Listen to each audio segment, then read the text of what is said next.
In this video, we gonna talk about Team Terence Crawford coming out and saying it's not them that don't want the Errol Spence rematch. It's Errol Spence that don't want it. Holla at him about that. And we also gonna talk about the million excuses that they've been making recently on not fighting Jaron Ennis. Let's cook on all of this, but before we do, make sure you hit my like button and subscribe to the channel if you're not already subbed to the channel. After Bud went in there and dismantled Errol Spence, everybody want to know, for one, what's going down with the rematch? And if the rematch ain't taking place, who is Bud Crawford fighting next? Now, we've been hearing a whole lot of conflicting stories about this rematch. One thing we know is Errol Spence, he put in to get an immediate rematch. He filled out the paperwork he had to fill out, and he did what he was supposed to do. And he came on Twitter, and he said that he wanted his get back. Now, after that, we found out that Errol Spence, he had to get cataract surgery. That only takes 4 weeks to heal from. So Errol Spence didn't heal from that cataract surgery. And I know myself that EJ has been back in the gym training. He's already in pretty good shape, not fight shape, but he in good shape. He done got his weight down. And you know, what's going on with the rematch? Because recently we heard news that the rematch ain't going down no time soon. They saying it's not going to happen next. So Terence Crawford has been granted the ability to move on and to seek other fights. With Bud Crawford, we know that he wanted that Canelo fight, right?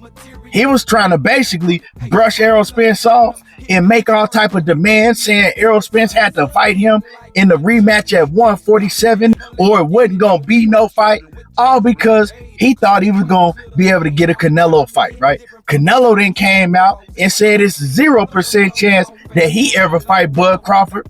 So now you would expect the rematch is back on.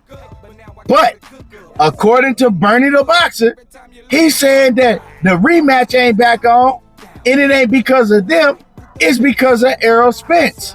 I'm going to let y'all hear real quick what Bernie had to say in regards to the rematch being back on or why the rematch is not in play right now. And then I'm going to come back and I'm going to cook on that. What Chop say? Chop say, salute Bernie. I hope Bud gets Spence a rematch, bro. I hope he is a man of his word after all we have in this world. Come on, brother.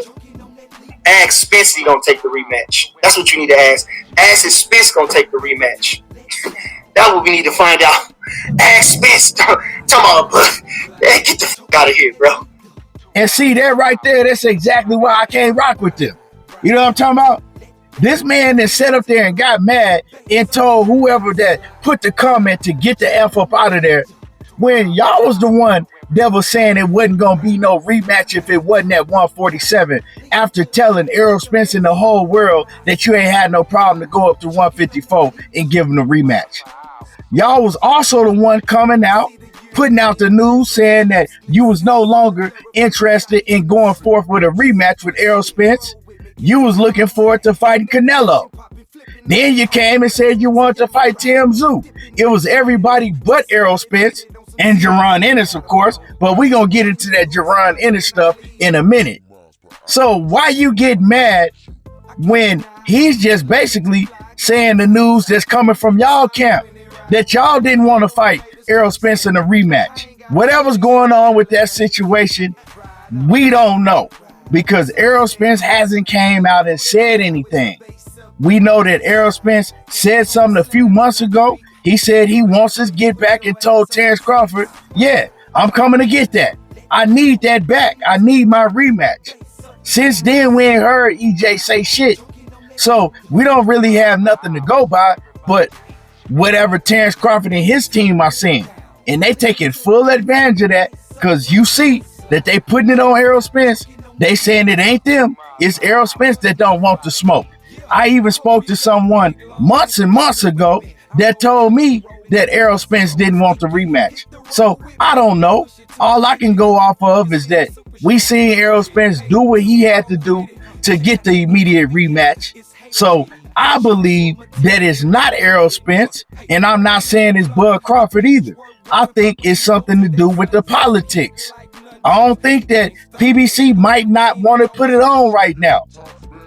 But I believe whatever it is, Errol Spence needs to come out and let fans know. If it's not him, let everybody know. F what they talking about, I still want my get back. Simple as that. So, I mean, that's pretty much all I got to say about that situation. Now, moving on to the Jaron boots, right?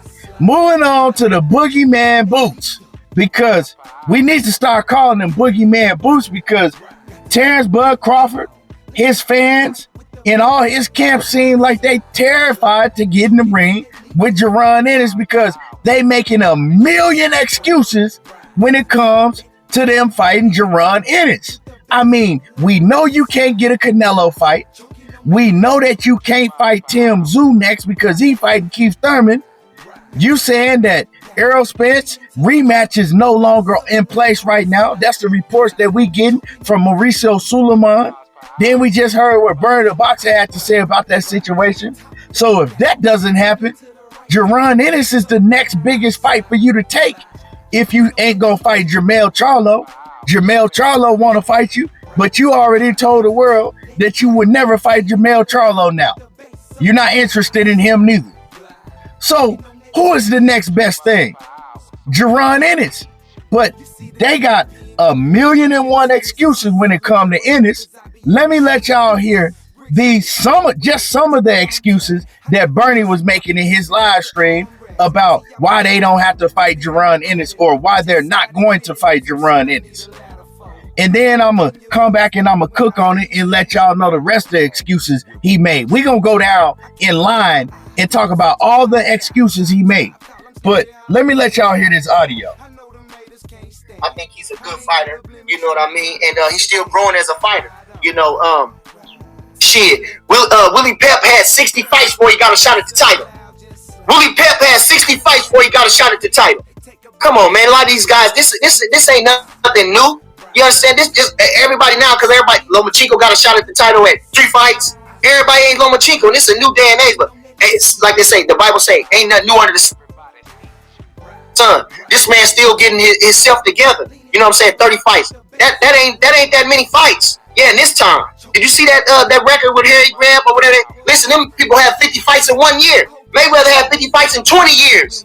Come on, man. Like I say, come on now. So listen, Boots still getting himself together. He been looking the part and everything like that. Then I give him a lot of credit.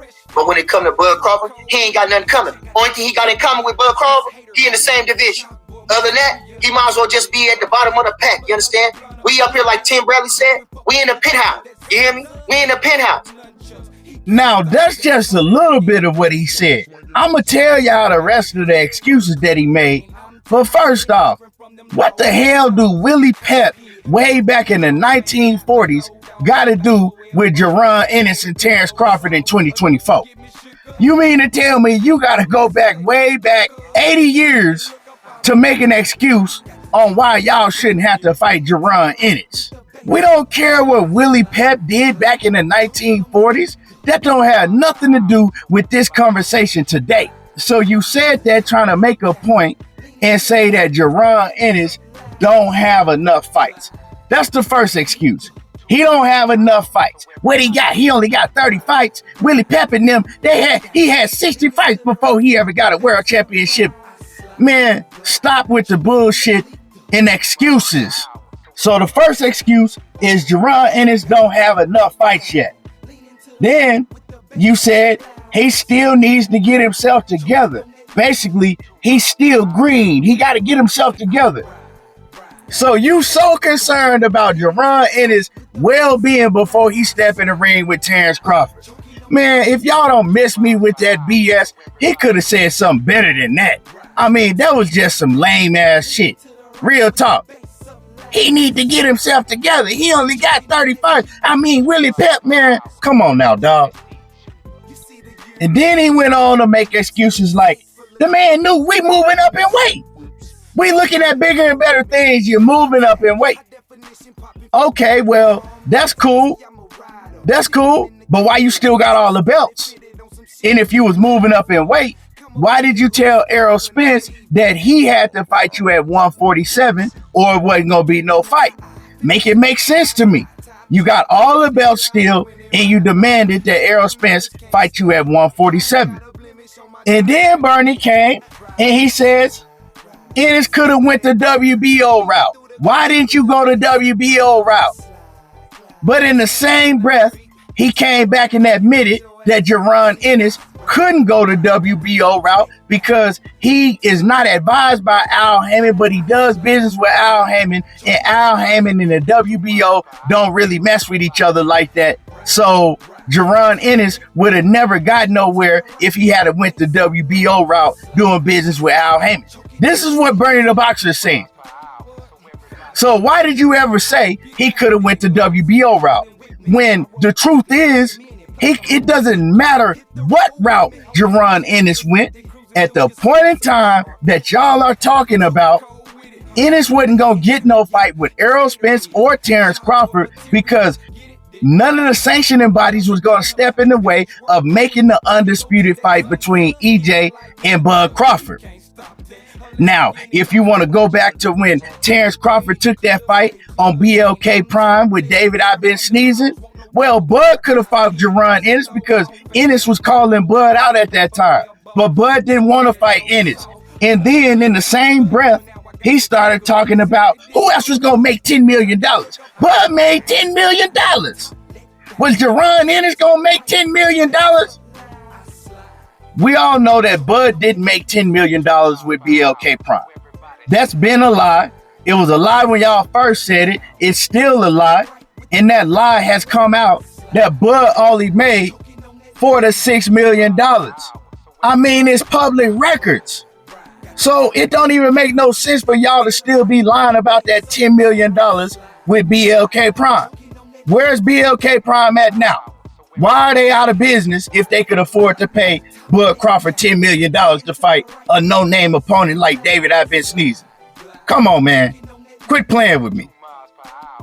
And then he says, Jaron Ennis pissed us off. He shouldn't have never accepted that IBF title. He let them strip Bud of the IBF title and he accepted it. He should have never accepted it. He should have waited around for us to rematch Errol Spence. He should have never took the belt. Well, hold on. I thought you said that y'all was moving up in weight. I thought you said, before you said this, you said that y'all was moving up to 154 or moving up to 168. Y'all was moving up in weight. So why would you care if he takes an IBF strap if y'all not even going to be in that division no more? And once again, if y'all not going to be in that division no more, why are you still holding the other 3 straps in that division? Something ain't adding up, y'all. It don't make sense to me. Y'all got to make it make sense. First you was moving up in weight. Now you pissed off that he accepted the belt. Well, the only reason Boots accepted that belt, Bud Crawford informed the sanctioning bodies that he wasn't fighting Jaron Ennis. He ain't say, let me have a rematch with Errol Spence and then I'll fight him after that. He said he wasn't going to fight him, period. That's why they stripped him. They had no choice but to strip him of the IBF strap if they already knew he was never going to fight Jaron Ennis. Come on now. Who y'all think y'all playing with? A lot of these sheep will believe anything. Come on, man. And let's not forget when Bud got pissed off at Gillian Wallow for exposing the private conversation that Jaron Ennis had sent to them when Ennis had hit Terence Crawford up behind the scenes and told him, stop all the BS, let's get in the ring and make it happen. Only reason Bud got mad is because Bud was getting exposed and he know he didn't want to fight Ennis. You don't want to fight Jaron Ennis. Your team don't want you to fight Jaron Ennis. Your fans don't want you to fight Jaron Ennis. So just tell the truth and say that he is too dangerous of an opponent and you don't want to take the risk right now. You're not looking to take a risk like that this late in your career. Just admit it. That way, Bernie the Boxer and the rest of the people on your team don't have to continue to come out and contradict themselves with all of these lies and excuses that y'all been making. Stop it. You don't want to fight Jaron Ennis. You don't want that smoke. He's too big of a risk for y'all to take, and y'all not willing to take that. And y'all need to stop acting like Bud Crawford got all of these high-profile fights on his resume, and he just too big for Ennis. Bud had one big fight in his career, and that was his last fight against Errol Spence. That's it. That's all. Anyway, y'all let me know how y'all feel about this. Drop a comment in the comments. Drop the hate in the comments. I know I got y'all biting blood out your bottom lip, but y'all already know how I do. There you go, talking that boxing again. Make sure you smash the like button and I'm gone.